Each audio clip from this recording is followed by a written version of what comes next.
Hi and welcome to another video in our series analyzing top PMS in India.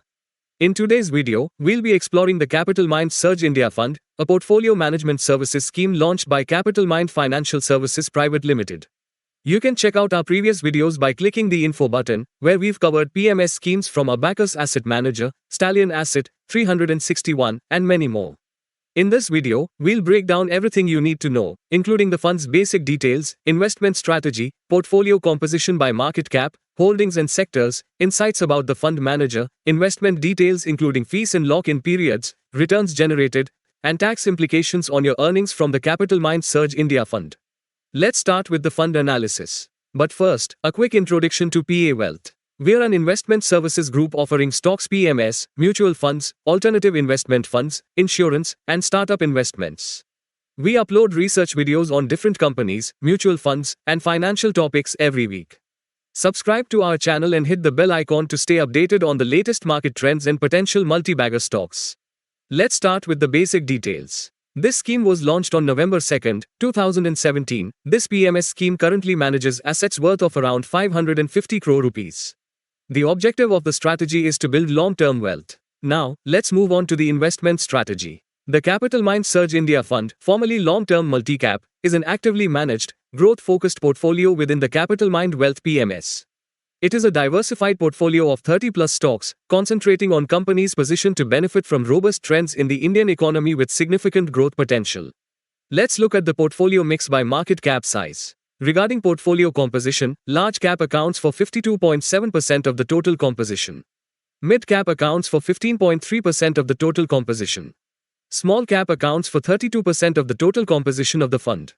Now, let's delve into the top 5 holdings of the fund. Here are the top 5 holdings of the Capitalmind Surge India Fund. These are Life Insurance Corporation of India, Reliance, Larsen & Toubro Limited, Mahindra & Mahindra, and ICICI Bank. Let's now look at the top 5 sector exposures. Here's a breakdown of its top 5 sector exposures, which includes auto ancillary, banks and financials, conglomerate, electric equipment and capital goods. Now, let's look at the fund managers of the scheme. The current fund manager is Deepak Shenoy. Deepak Shenoy, founder and CEO of Capitalmind, has a unique blend of expertise in both technology and finance. He holds a Bachelor's of Engineering in Computer Science from NIT Karnataka and an MBA in Banking and Finance from SVKM's Narsi Munji Institute of Management Studies. Previously, he worked at Fintelix as a consultant, where he helped develop and implement iCreate's regulatory reporting product, bridging functional banking knowledge with product and implementation teams. He also collaborated closely with management on strategic growth initiatives. Now, let's take a look at the investment details of the fund. The Capitalmind Surge India Fund is a focused PMS scheme that requires a minimum investment of 50 lakh rupees. There is no lock-in period or exit load, and it has a fixed annual fee of 1.5%. Now, let's look at the returns generated by the fund. The Capitalmind Surge India Fund has delivered a 26.4% per annum return last 5 years, outperforming the Nifty 50 index, which posted a 19% return, and it delivered a 25.8% per annum return last 3 years, outperforming the Nifty 50 index, which posted a 14.9% return.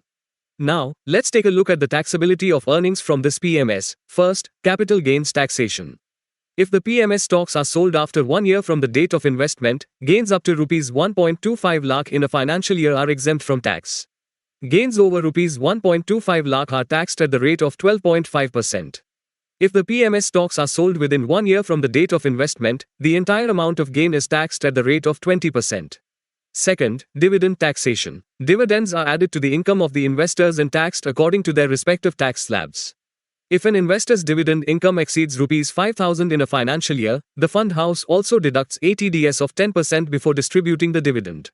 That's all for today. If you found this video insightful, give it a thumbs up and subscribe for more research-based financial content.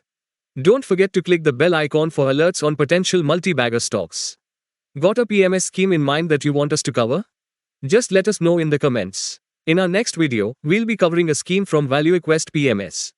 Thank you for watching, and we'll see you in the next video.